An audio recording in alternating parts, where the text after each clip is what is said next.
Hello and welcome to Conversations from the Edge, a podcast brought to you by Service Logic. I'm your host, Michelle Dawn Mooney. As technical products, software, or ideas come to light, Service Logic wants to ensure you are seeing them, that you have the ability to watch these at your leisure. And today we have an introduction to UFRC. What is UFRC? That's Underfloor Rack Cooler. And we've got a few special guests who are going to talk all about it. I'd like to introduce you to Sharon Russell Snowden, Senior VP of Sales for Global IFS, Sam Gazelle, VP of Engineering for Global IFS. And of course, we have some familiar faces, Tim Gillespie, Technical Operations Manager with Strategic Services Team for Service Logic, and the one and only Greg Crumpton, Service Logic's Vice President. Greg, we have an exciting conversation ahead of us. I'm really looking forward to today.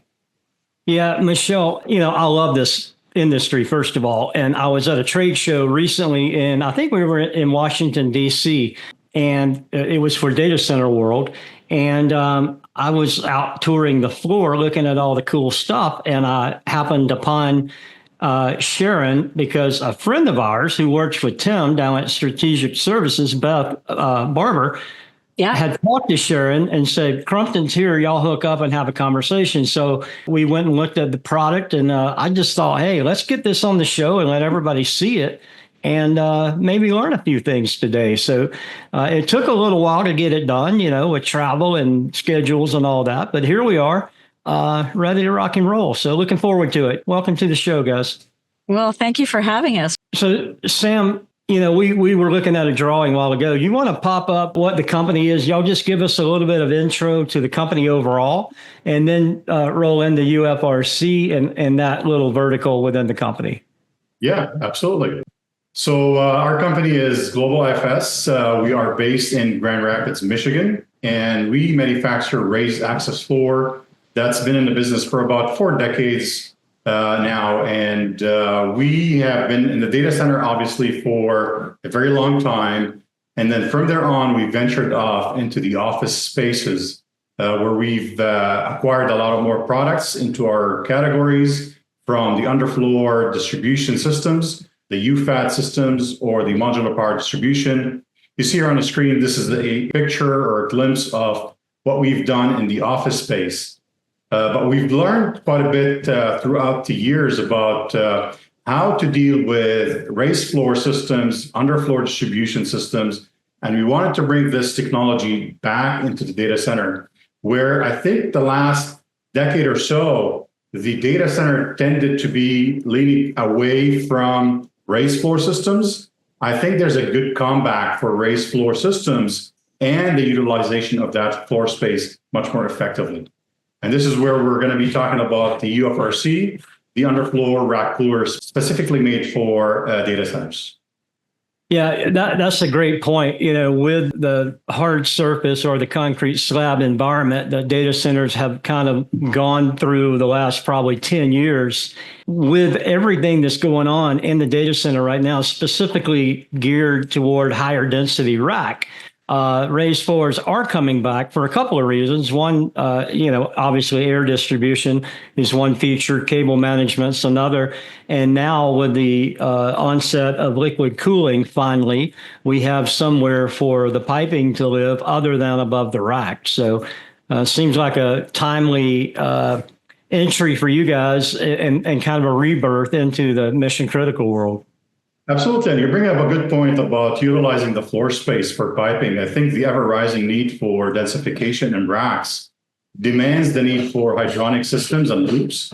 And the industry is all over the place now to figure out, where do we place them? Overhead the racks or in the plenum space? Most likely the industry is going back to raised floor for that specific category. Yeah, Sharon, this is something that I'd love to get your take on, is as the rack densities increase and we have CDUs sitting on the floor, we have a heavier than ever load to carry. How do you guys think about load bearing weight? Do you have heavy zones and light zones on the floors, or are floors pretty well uniformly built across the whole environment? Well, with our new introduction of our UFRC, because how it's structurally made, it's actually a cube. So there's actually 4 points to the floor. And every one of these UFRC units is 4 cubes.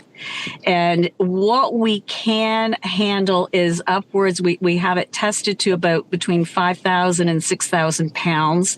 We can beef it up to have larger racks too as well, or increase the amount of cubes within a UFRC in order to handle those large capacity racks. So if you span two of those UFRCs side by side, we can accommodate and distribute the weight of a larger rack. So that's not really a concern for us. In the past, with regular data center work that we've done, that it sits on a pedestal, 4 pedestals, etc. This is a completely different approach that we have to it, where the actual racks are placed directly underneath these units to add cooling exactly where and when you need it. Similar to, so Sam has just popped up that picture. So you can see those 4 cubes make up one UFRC, and the racks will actually span the 2 cubes and or 3 cubes in the middle. We can add an additional 1, 2 as well, in which the rack capacity and the weight is distributed amongst 2 or 3 panels. So those heavier loads are not really a concern for us. The rest of the data hall that you don't necessarily need this heavy understructure can be our regular pedestal system with 4 pedestals and a tile. And then what you do from there is to insert the underfloor rack cooler when and where it's needed. So, Tim, looking at that, Sam, why don't you pop that back up? Because I want to kind of walk through that just so that everybody gets a feel for, and I'm going to use air conditioner folk terminology. To me, this is a fan coil unit under the floor. So we're returning hot air into the extreme left-hand cube, and this is a 2x2 cube. Is that right, Sharon? 2 foot by 2 foot. You're bringing the hot air into the return side of the coil. You're dropping the temperature, and then your supply air is going out the blue arrow. So a couple of questions that pop for me are we below dew point? Are we making condensation? And that leads to, is this tied into the secondary fluid network that we're also taking to the chip? So I know I just hit you with a lot of crap at one time, but how are we doing it? How are we bifurcating the water between the chips and the coil if need be? I think we have to take one step back. And I think really Sam has to really follow the flow of air and really explain what our system is in order to have a full understanding. And then we can kind of circle back, answer some of your questions. I've never jumped ahead in my life, Sharon. Yeah. Those are lots of great questions, Greg. I think you hit the nail on the head. It's essentially a fan coil unit in the raised floor system. However, the main difference here, this is not a refrigerant-based system. This is a chilled water system, meaning we need to rely on the chilled water loop that's available in the facility. And this coil here takes the chilled water from the network and then deals with the circulated air around the server racks. So to deal with dew points and temperature differences or humidity, it has a condensate drain at each coil, and then where we connect back to the system. But ultimately, this is meant to have a recirculated system in a cold aisle containment system solution. Okay.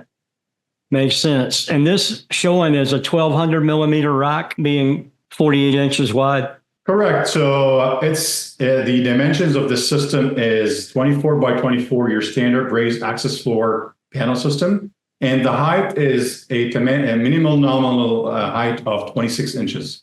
And then you have adjustability at the head level and at the feet level. This is the lowest we can go with the system or solution because of the size of the fan and the coil and the capacity that we want to build with this system. Obviously, we can go higher and we can integrate. We can show later on how we can integrate easily with the direct-to-chip liquid cooling and the piping that's needed underneath in the plenum space. You know, I think that the hybrid solution is really going to be a play for a long time, meaning we're still going to have air cooling and we're going to have some liquid cooling, whether it be rear door containment or whether it's going to be direct to the chip. We're a long ways from ever being 100% liquid cooled because we simply don't need that. Every environment does not need liquid cooling. You know, obviously depending on what your compute load is and where your stuff sits, either on-prem or in a colo or wherever, I think we're always going to have a substantial amount of air-cooled servers because What can you handle as far as kW per rack with, say, 45 degree F water? Yeah, great question. So with the 45 degree, we can go up to 15 kW on the air side of cooling. But the neat thing is, you touched a bit on this, is the hybrid liquid to air and air liquid cooling. This is where it's becoming more predominant in the data center conversations. Because even with liquid cooling, you still require about 25% of that to be air cooled. And that's the neat thing here. I'll share a quick graphics of what we can do. And this is one of the customers that we're designing the work with. You see here on the screen that this elevation of the raised floor, the finished floor height, is about 52 inches from the slab. And then you'll see the piping on the left side where all the hydronics comes in for the direct-to-chip liquid cooling. And this is where we integrate both the hydronics and the air side in the data center. Underfloor rack cooler takes 45 degree water, not 85 that you would use for the liquid to the chip. Well, so our coil is designed to go between 45 degree supply all the way to 60 degree supply or even 62 degree supply. And the advantage here is we take a chilled water at low temperature and then dump it into the liquid, direct-to-chip liquid cooling at a delta T of 12 degrees, let's say. With that, the direct-to-chip liquid cooling takes that delta T and dump it back to the chiller, meaning your delta T across the chiller, your lift is about 35 degrees, which is an advantage for your chiller efficiency. So you're using the leaving water from your cooler as the entering water to the chip. That's correct. Okay. So your lift on the chiller is way much more effective. I got it. That makes total sense. I wish that we had 52-inch floors, a lot to work with. That would be really nice. Instead of the 18 where you put 24 inches worth of crap in there. And, you know, that to me, I mean, this is kind of an opinion, but we have done air cooling a disservice over the year because we haven't built floors that breathe. We put so much stuff under the floor that we really kill our airflow, and we operate solely off of static in a lot of cases. And, you know, that's always a mixed bag depending on how much stuff and how many generations of cable are abandoned under the floor, because nobody ever demos old cable. You just put new cable on top of it. So quite a mess. So this is a really cool solution. Plus also, like, I believe like with typical raised floor, if we're not doing hot out or cold out containment, you're just trying to pull any heat in the building, not directly off the servers, which your system looks pretty cool that you're actually pulling the return air more directly off the server, not trying to just pull it from wherever you can get it in the space. So I feel like you lose so much efficiency where you're using the static one on the supply side, but then you're trying to grab any heat, and sometimes these servers aren't pushing all the heat directly back to the device that's absorbing the heat. So I think this is a really cool feature here. Yeah, Tim, to that point, I think you absolutely are right. This is where we like to talk about we're directing cooling where it's needed, when it's needed at the server rack level. And the neat thing about this is when we did the CFD modeling on this, it really showcased how the system really shines. We did this modeling on a pod level. You see here on the left-hand side where all the hot air is recirculating back down to the UFRC unit in the plenum space. And then all the cold air is really contained in a cold aisle containment. So what this gives us is really optimization of the airflow, as well as optimization of the energy that's being consumed by all these cooling systems. And this CFD modeling here shows how this is being done at a pod level and from a data hall perspective, where we have multiple pods typically in a data center. And this is really neat because each pod now is really independently controlled and optimized for its own operation. Yeah, that's really cool. Yeah. CFD is so cool where you can actually see what's going on, and the whole digital twin world. You know, I wish we would have had that 40 years ago. It'd been a heck of a lot easier. I guess what led y'all down this road? What jumped out at you that said we should do this? I think Great question, Greg. And I think, Sam, and I'll start in on this one. I think really the inefficiencies that we heard from our existing clients as far as the hot and cold spots of their data halls and their inability to reach the extremities of buildings using the standard cron crack units. And then just to your point of having all of that spaghetti and the old wiring underneath the floor was impeding the flow of air. So what we were saying is that there's got to be a better way to do it. So we've taken a lot of the information and a lot of the knowledge that we've had on the commercial side of the business and really being able to push the air from a centralized or an air tower in a commercial application and push it out to the further diffusers. This way, what we've done is we've taken all those components, so the similar components that are in a crack unit, we've taken those components, we've scaled them down to fit them directly underneath the floor. So you no longer have to pressurize the underneath the floor. We'll place that UFRC unit directly underneath the rack itself. So we've really eliminated the need and the extra energy, et cetera, that goes along with that in order to cool the entire data hall. You're only cooling where you need to have it cooled. Yeah, I think anytime you can capture the heat at the source instead of dragging it across the rooms, always the most efficient. Can I ask a way question from a layman perspective? How does this work with regard to infrastructure? What's needed or will not work? And then how long does that take if somebody's saying, okay, I want this, I need this. Can you kind of walk us through that? Wow. Yeah. You go, girl. $1 million question there. Really great. Actually, this solution here is meant to be done for retrofit applications, existing buildings, as well as new.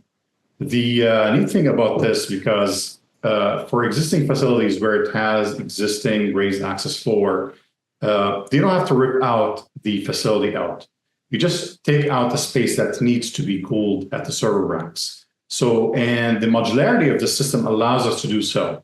Back in the day, you need to rip out the entire data hall and start brand new. With this one, what it allows us to do is just rip the area that needs to be worked on and then install or assemble these modules in that space, dedicate space accordingly.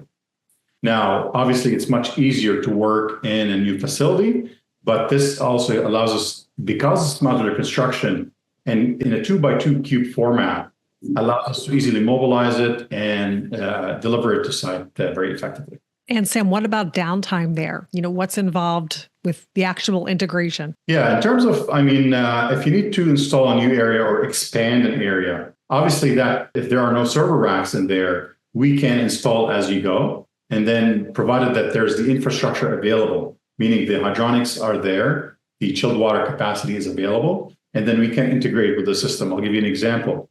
Working with a client or a customer where they have existing data hall and they wanted to expand their pods. They currently have a underfloor piping with in-row coolers, but they are tight on space, meaning that if they install the in-row coolers, it will occupy about 10-15% of their floor space. So they're looking at our solution because it allows us to utilize their infrastructure, expand their data hall without affecting their geometry or the real estate of their facility. I think a lot about old existing legacy data centers that were built for 5 kW per rack and mostly run in 3 kW a rack for years and years and years. So now you have, 2,000 facilities that are built for what we consider low density applications now. But the sales team is, challenged to go sell rack space to people who want a higher density rack. So this to me looks like a great way to retrofit an existing colo facility, especially to be able to bring in higher density to existing racks. Because Sam, you mentioned a while ago, somewhere between 70 and 80% of the heat is captured with liquid cooling, but you still have that 30% lagging out there from power supplies and storage, all kinds of different little bitty loads, but they do add up. So, it just seems to me like this would be a natural fit for some of those environments to add a chiller loop. You could do that with the facility still running, so you don't have downtime. and then you put the UFRC in, you start populating heavier density racks as you build out the lease. Does that kind of make sense to y'all? Absolutely. And I'll share some of those numbers or cooling capacities that we can merge with liquid cooling. So this is a table here, a quick table that showcases what this system can do.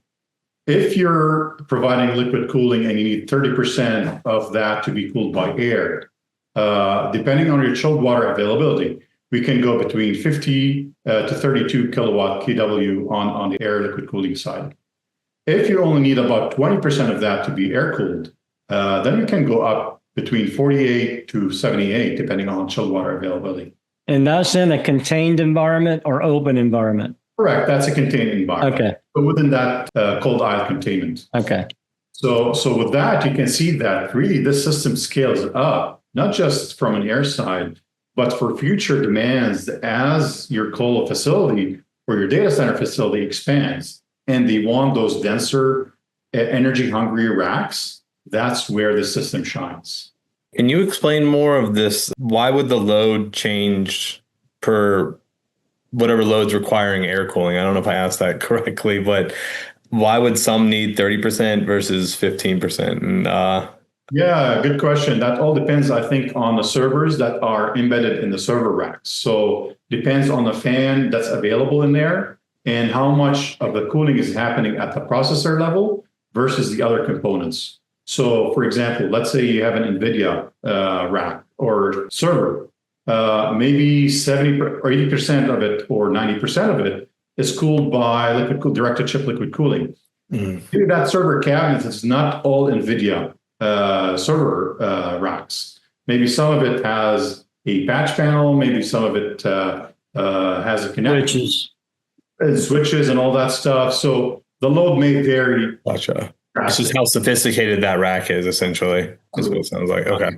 And also, Tim, just straight up, how efficient is a power supply? You can pay more and get a higher efficiency power supply, so you're not dumping as much heat into the hot aisle if you are willing to pay for a higher quality component on the front end. Gotcha. Yeah, that's why a lot of times I've seen with those hotspots is the rack. It must have, and I don't know what's all in those computer racks, but it does seem like there's a higher capacity power supply in there or something, but that heat would just stay there and it affects not only that server rack, but the racks around it. And that's even with the raised floor there. So yeah. And then I've seen they have to bring in a fan just to circulate the air better throughout the floor. And it's like, wow, this is once a sophisticated data center and now it looks very archaic. All right, look, I got to tell y'all a funny story. After I saw you guys in DC, I went to Atlanta for a show down there, the Connected show. And there was a pristine data center on a slide. They showed the data center and how good it looked and then they showed the CFD of the performance of the room. Then when they added one $20 Home Depot fan, it looked worse, but the efficiency of the operation went up because they were putting the hot air back where it should be quicker.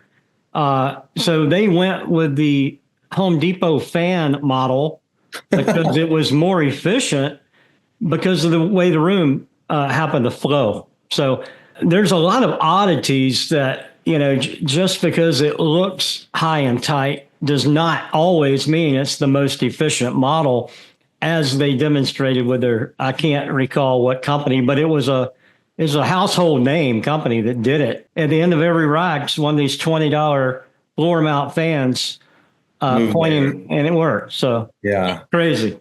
And I think with our system, and Sam's going to go on to explain this too as well, and I'm going to set him up for this, is, what it works, the UFRC works on the pod level. So it's not the individual, you can think of the individual racks, they're physically connected as well as connected through the automated logic. So really when you go through it, you think about our system in the pod level, because obviously you're going to have pods, people will add a group of pods, and that's the way that our system works very well together in order to create those efficiencies in energy, et cetera. And Sam will pull up that slide and go through that. Before you start talking, Sam, Sharon, are you talking Automated Logic, the brand, or Automated Logic as on a thought process execution? Well, the controller that we use is automated logic, but Okay. and that it ties back into our regular anyone's backnet. So we're talking about a brand name. Okay. Is just the particular one that we have, and it really speaks to some of the issues that you've just addressed as far as density within the racks, as well as density within the hall, as well as really to how to accomplish those very unique data centers as people are going into these really what we like to think is those older spaces, that very unique spaces that we're now putting data centers in, and how our UFRC really plays well into that. Gotcha. Yeah, so I mentioned earlier about optimizing airflow, but I also goes hand in hand is optimizing the control strategy for your data center. And I think this is where the system shines, because we're bringing the cooling where it's needed, when it's needed at the rack level. We're clustering those racks and those units into pods, and those pods are controlled together in the pod controller. So we partnered with Automated Logic to give us that controls, which is a reputable brand name, obviously, in the market.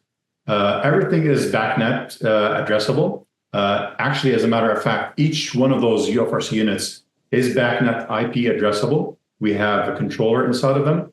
But when you cluster them in a group of 60, we're able to communicate. They're able to communicate together from this pod controller, which speaks to BES through backnet.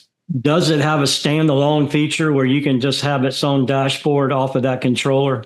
Absolutely. So we can fit it out with its own HMI interface screen that you can put on the wall or next to the racks, or you can have it embedded in the floor space, in the plenum space in a box, if you have multiple of those or dozens of those in a data hall, and then you tie them back to the BS. And you said up to 60 per controller?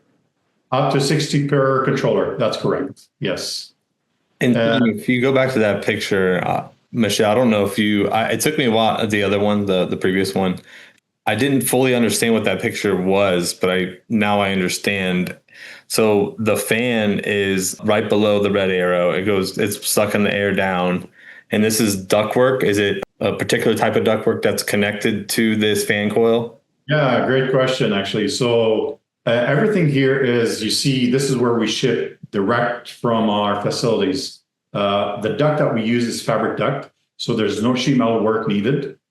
Everything comes as an accessory in an accessory box that can be easily shipped and installed in the field. And then we can build this in a matter of 30 minutes. 2 people, 30 minutes, very quick. All what needs to be done is to zip connect the duct between the fan, the coil, and a discharge side of the unit. Yeah. Wow, yeah, that's really cool. It took me a while to figure out what that picture was, but it makes total sense now. Yeah, and it just covers 4 floor tiles, it looks like. So here you can see actually the zipper connection on that duct, the takeoff. And it's ready from our factory, connected at the fan side and at the coil side. So all what really needs to be done is connect that zipper between on the straight connection and the elbow connection. Yep. And then you just got to get chill water down there and power 230, 208 or 208, 240, 277. Okay. Single phase, I imagine. Single phase. That's correct. Yeah. Gotcha. And is there a filter involved in this, or since we're in a data center, it should be a clean environment, it's not needed? Well, actually, good point, because we do bring in a filter to it, and we provide a standard MERV 8 filter, part of the fan unit, which can be replaced every 6 to 9 months. It's a clean facility. So 9 months is typically what we recommend for that replacement. Gotcha. Another important factor is everything is accessible from the floor space. People think about raised floor and I have to go down to the plenum space. No, everything is accessible from the floor occupied space. You lift that airflow panel and all the components within the fan are right there in front of you. Replace the filter within a matter of minutes. Even the blower, it's been designed so that for all the operations and the maintenance folks, can be easily replaced within 5 to 7 minutes. Take a couple of bolts out and then rebolt and then disconnect and reconnect all the cables inside of the fan unit. And they all connect. You said there were 60 pods. These 60 connect to each other and work together. Correct. Up to 60. Probably. Obviously, you don't have to go 60 if you have a customer in a colo that has, I don't know, 25, 40 racks. We can connect those or up to 60 units.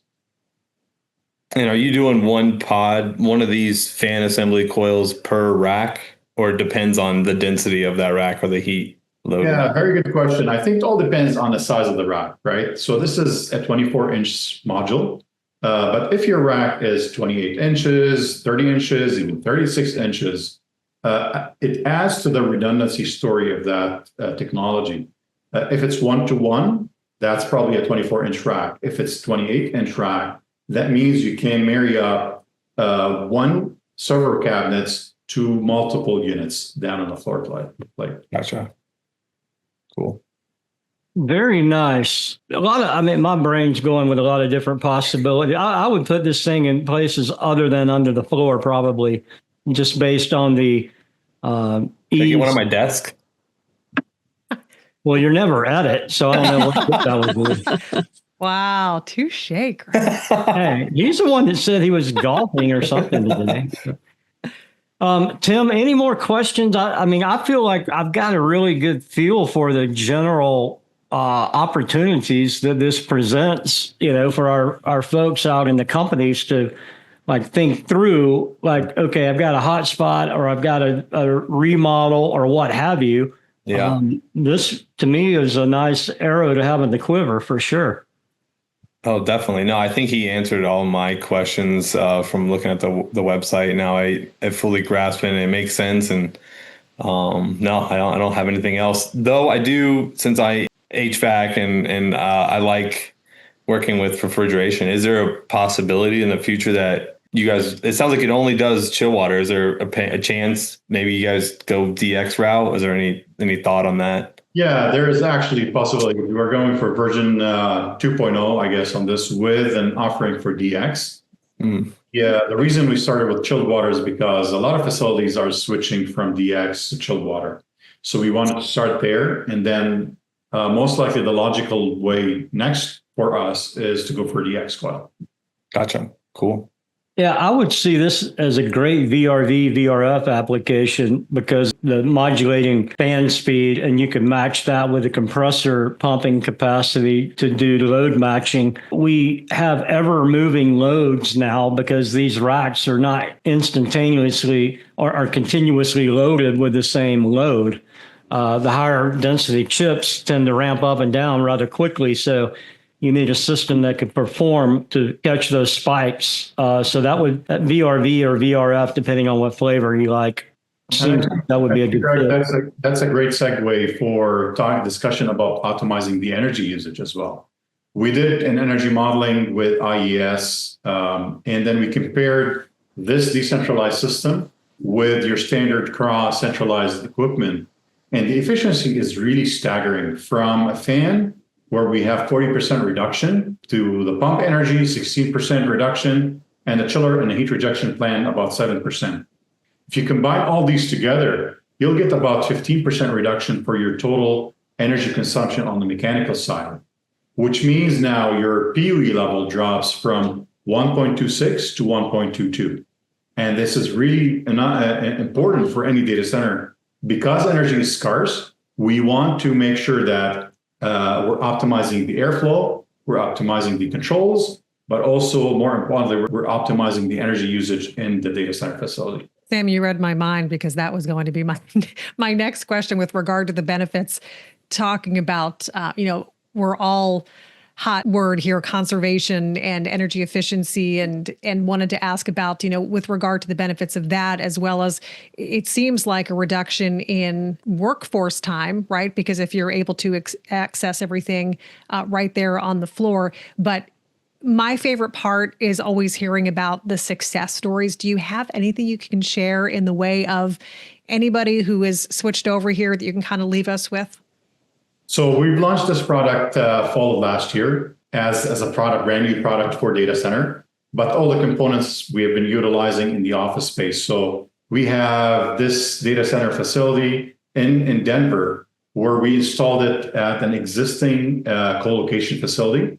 It's at H5. If you're familiar with H5, they have a lot of co-locations in the nation. They're a customer of ours. Great. So this is an actual operational facility. This is where you'll see 6 UFRC units on one side and on the other side with 10 server cabinets and the cold aisle containment. With the controls, back to you, Greg, about the HMI and the interface. That's where you see it there on the wall. It happens to be there. And the really intuitive graphics that we built into this system and what we can provide from a user interface. I think what we really want to leave you with, the final kind of talk about what our system can do, is when you start getting into unique architecture with a lot of these larger real estate companies in which they're trying to repurpose and reutilize some of their older stock. Whether it be an abandoned or once defunct warehouse and or even a commercial office building. Now that the commercial market has taken a little bit of a valley right now, where our products can actually fit in order to repurpose some of these buildings into data centers. So really having the initial cost savings on your lease, et cetera, as well as utilization of power sources that are existing in very odd shape. Yeah, because, traditionally speaking, in a larger facility, you'll need that geometry where you have a very long, narrow, rectangular building, and you have your car galleries on the sides to dump the air in the center. With this solution, we're able to reconfigure and repurpose any existing facility because we're flexible enough to create those pods.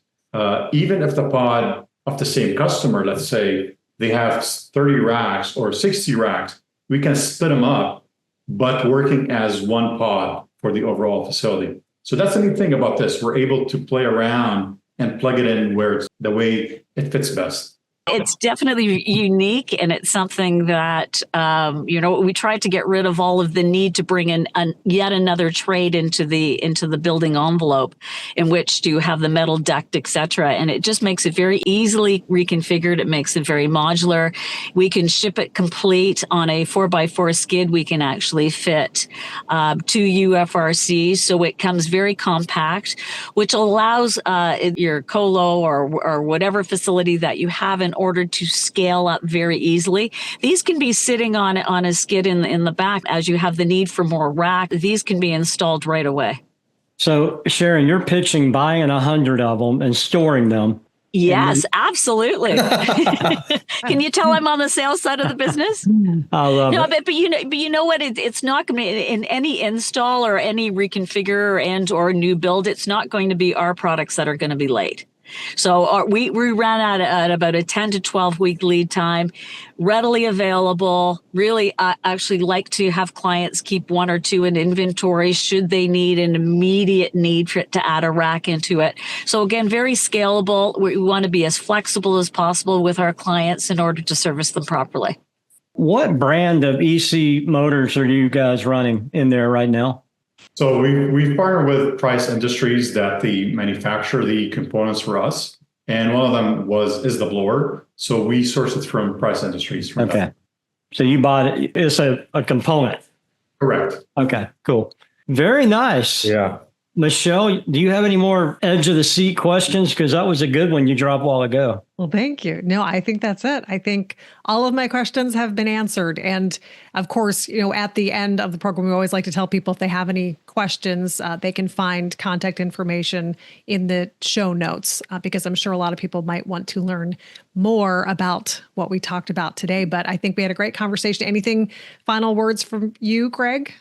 No, I really like the ability in those asymmetrical spaces, because if you look at that drawing he had up, that bottom right corner where it was less than a 45-degree angle, those are a booger to try to get air in and out of. Maybe that's a 60-degree angle. I'm not good at math, but anytime that you're able to customize air delivery to a unique shape, it's really nice. So that's a great point you brought up, Sharon. Thank you. Taking a little step further on that one, when you're talking about these older stock buildings, it's very unheard of in regular data centers where you're actually producing or actually manufacturing and building them from scratch.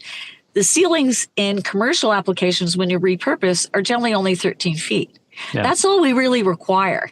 So when you look at the standard 13-foot building, which could be a regular commercial office space, as long as the structural stability of the actual slab can handle it, we can put these, say, on the ground floor of an older commercial office tower, and then you can put it on second floor, third floor, depending on the structural slab. But really, when you're talking about it, you really only need that 13 feet. So now using the utilization of the UFRC allows you to get into completely different spaces than you would traditionally think that it was usable data space. That's a really good slide right there. Yeah. It shows a lot all in one picture. And for people like Tim and myself, we need simple, so we can understand it. I'm a picture book guy. Yeah, and speaking of simple, this is the beauty about this product because it's not a black box. You guys are all familiar with a fan, a blower, controls, a coil, chilled water coil. So these are all the components exposed for you to use and utilize. So that's the simplicity of that system. But working together, that's where the magic shines. Yeah, I can just see extending that supply off of the box and being creative of where we had to put that if we had to as well on the return. Yeah. I won't talk about that because I don't want to avoid any warranties, but I'm always about pushing the envelope. As a matter of fact, actually, Greg, to your point, this is a 4-cube format, but we can easily extend it to a 5-cube format. Yeah. 6-cube format. Because if it's fabric duct, we can easily extend that to the lengths that we want. Yeah. This dimension that we want to keep it with, that's where the industry is typically aligned themselves with. But we can easily extend that to a 5-cube or a 6-cube format. Yeah, because, this is great on a slide, but in real life, you're going to have something in the way or you've got to work around an obstacle that you can't move under the floor. So really nice.